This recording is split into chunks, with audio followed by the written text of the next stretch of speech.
Professeur, écoutez, pour ce pays. L'émission va finir. Vous êtes dangereux, professeur. Mais nous ne perdons Vous êtes 100 dangereux, millions. professeur. Mesdames et messieurs, bienvenue sur 237 au quotidien, la chaîne qui vous plonge au cœur de l'actualité camerounaise et africaine, minute par minute. Alors si vous voulez tout savoir avant tout le monde, abonnez-vous dès maintenant, cliquez sur la cloche de notification pour ne rien manquer et surtout, likez, commentez et partagez. Merci. Cette administration-là, par un chef qui en 2018 nous a servi 6 bandits blancs internationaux qui ont fui la queue basse à l'aéroport le dernier jour. C'est cet administrateur-là qui est un ancien épinglé par la CONAC pour aller en justice pour détournement de milliards à la Cameroun.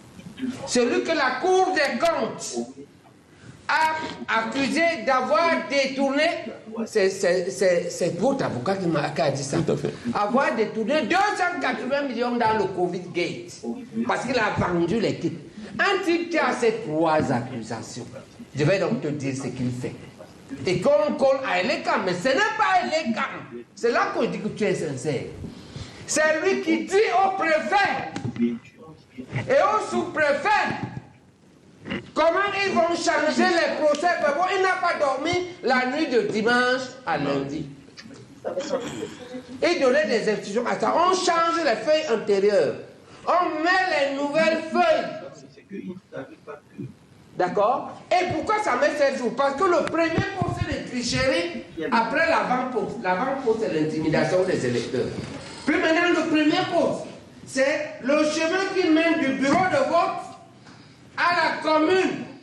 C'est pendant ce chemin-là que l'on change ça.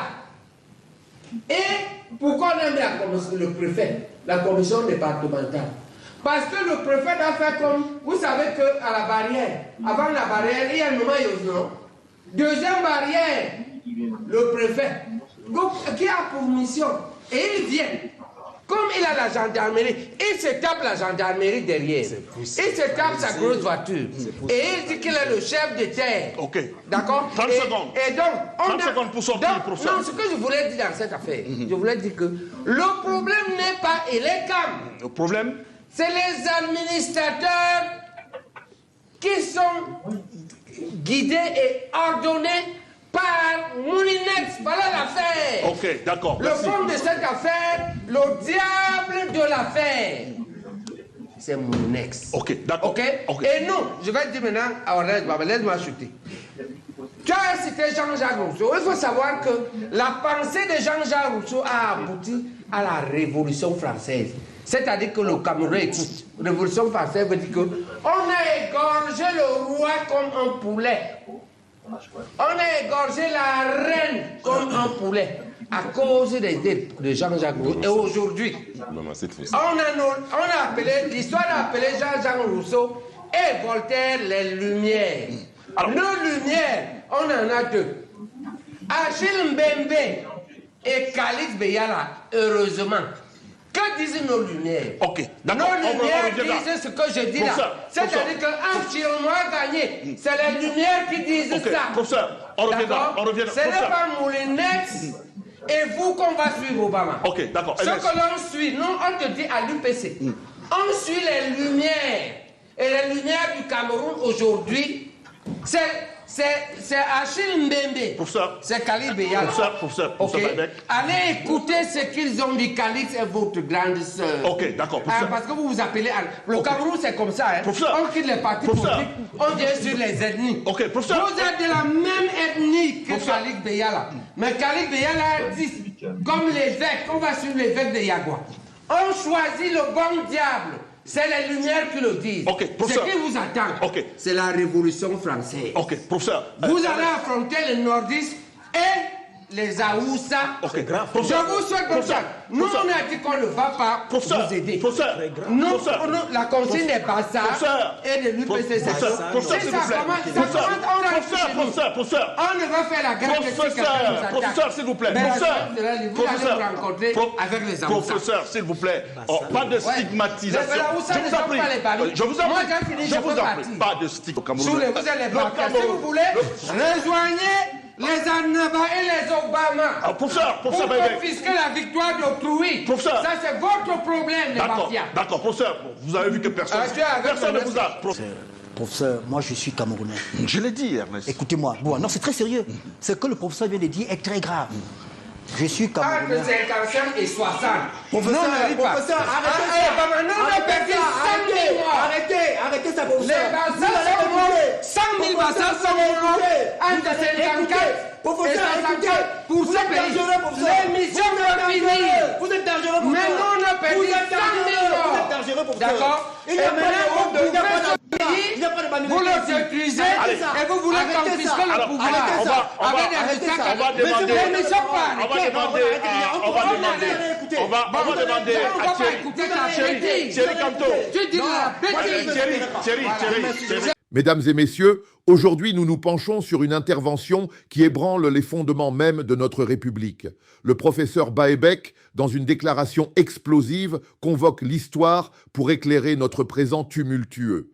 En citant Rousseau et la Révolution française, il nous rappelle que les idées ont le pouvoir de renverser les trônes.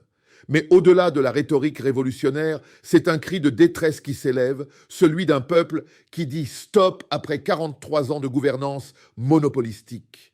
Le professeur invoque deux figures majeures de l'intelligentsia camerounaise, Achille Mbembe et Calixte Beyala. Ces lumières contemporaines, comme il les nomme, portent une voix dissidente qui résonne au-delà des clivages partisans. Achille Mbembe, philosophe de renommée mondiale, n'a arrêté de décortiquer les mécanismes de la post-colonie africaine. Sa critique acerbe du pouvoir néo-patrimonial trouve ici un écho saisissant. Quant à Calixte Beyala, romancière engagée, elle incarne cette parole libre qui refuse de se taire face à l'injustice. Lorsque ces intellectuels parlent de « choisir le bon diable », ils nous invitent à une réflexion pragmatique. Entre deux mots, le peuple choisit celui qui représente le changement, même imparfait. 43 années, presque un demi-siècle de monopole politique. Le professeur Baebek dresse un réquisitoire implacable, spoliation, détournement, népotisme. Les chiffres parlent d'eux-mêmes, des infrastructures en déliquescence malgré des budgets colossaux, un système éducatif à l'agonie alors que l'élite envoie ses enfants étudier à l'étranger, des hôpitaux sans médicaments pendant que les dirigeants se soignent en Europe. Une jeunesse sans emploi qui regarde impuissante les postes stratégiques se transmettre de père en fils. Le cas d'Atanganji, épinglé pour détournement de fonds publics, selon le professeur, n'est que la partie visible de l'iceberg. C'est tout un système de prédation qui est mis en accusation. L'intervention du professeur révèle une vérité douloureuse, la manipulation ethnique comme ultime rempart du pouvoir. Quand il évoque l'affrontement entre Betty et Aoussa, il met le doigt sur une vieille stratégie comme le monde, diviser pour régner. Mais attention, cette stratégie a ses limites. L'histoire nous enseigne que jouer avec le feu ethnique, c'est risquer l'embrasement général. Le Rwanda de 1994 n'est pas si loin. La Côte d'Ivoire des années 2000 non plus. Le choix populaire d'Issa Chiroma Bakary, un homme du Nord, face à un pouvoir bêtissant, vieillissant, traduit peut-être une volonté de transcender ces clivages. Le peuple semble dire « Nous voulons le changement, peu importe l'origine ethnique du porteur de ce changement ». Quand le professeur évoque le vol du vote populaire, il touche au cœur de la légitimité démocratique. Un pouvoir qui se maintient contre la volonté exprimée du peuple perd toute légitimité morale. C'est le contrat social qui est rompu. Les citoyens ont joué le jeu démocratique. Ils sont allés voter malgré les obstacles, malgré les intimidations. Et voilà qu'on leur dit que leur voix ne compte pas. C'est l'insulte suprême, celle qui transforme la résignation en colère, la colère en révolte. Le message du professeur est clair. Vous allez affronter seul. Plus d'alliés, plus de soutien populaire. Un pouvoir nu face à sa propre déchéance. L'UPC et les autres forces politiques observant, bras croisés, la chute annoncée. C'est le syndrome du bunker. Quand un régime se retrouve isolé, cerné par la défiance populaire, soutenu uniquement par une garde prétorienne de plus en plus nerveux, l'histoire nous a montré comment finir ces situations, dans le chaos ou dans la transition. Au-delà de la colère légitime, au-delà des frustrations accumulées, il y a une nation à préserver. Le Cameroun ne peut se permettre de sombrer dans le chaos. Les défis sont trop nombreux. Boko Haram au nord, la crise anglophone à l'ouest, la pauvreté endémique, le chômage des jeunes. Le message du professeur Baebek, aussi dur soit-il, doit être entendu comme un ultimatum de l'histoire. Le temps des compromissions est révolu, le temps des changements cosmétiques aussi. C'est une refondation qu'exige le peuple. Mesdames et messieurs, nous sommes à la croisée des chemins. D'un côté, l'entêtement d'un système à bout de souffle qui refuse de lire les signes du temps. De l'autre, un peuple qui a soif de justice, de dignité, de prospérité partagée. Les Lumières camerounaises ont parlé. Les intellectuels ont sonné l'alarme. Le peuple a exprimé son choix. Reste à savoir si ceux qui respectent encore les rêves du pouvoir auront la sagesse d'entendre ce message avant qu'il ne soit trop tard. Car l'histoire nous enseigne une leçon implacable. Quand un peuple décide que c'est assez, aucune force au monde ne peut l'arrêter. La question n'est plus de savoir si le changement viendra, mais comment il viendra. Dans la paix et la concorde ou dans le tumulte et la douleur. Le Cameroun mérite mieux que 43 ans de stagnation. Il mérite mieux que les détournements et la corruption. Il mérite mieux que les divisions ethniques instrumentalisées. Il mérite un avenir à la hauteur de son potentiel immense. L'horloge tourne, le compte à rebours a commencé. Puisse la sagesse l'emporter sur l'aveuglement, pouvoir le dialogue triompher de la confrontation, pouvoir le Cameroun renaître de ses cendres sans avoir à traverser le feu de la révolution. Car comme le rappelle le professeur Baebek en invoquant le spectre de la Révolution française, l'histoire ne fait pas de cadeau à ceux qui refusent de l'écouter. Le changement est inévitable. La seule question est, sera-t-il subi ou sera-t-il choisi ?